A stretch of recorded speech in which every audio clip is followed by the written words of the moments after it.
بسم اللہ الرحمن الرحیم۔ السلام علیکم زینب ٹی وی کے ناظرین، آج کے درس حدیث میں خوش آمدید۔ ناظرین کرام، آج کے درس حدیث کا موضوع ہے رسول اللہ صلی اللہ علیہ وآلہ وسلم کی طرف سے خوشخبری۔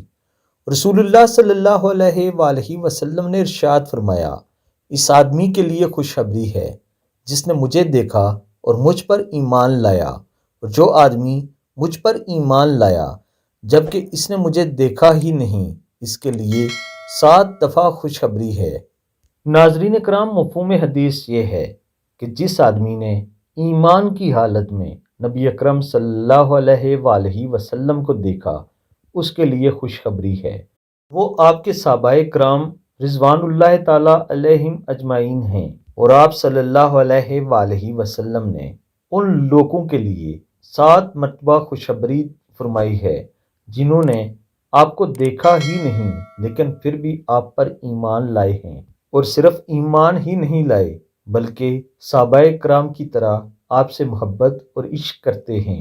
اللہ تعالیٰ سے دعا ہے اللہ تعالیٰ ہمیں بھی ان لوگوں میں شامل فرمائے، آمین ثم آمین۔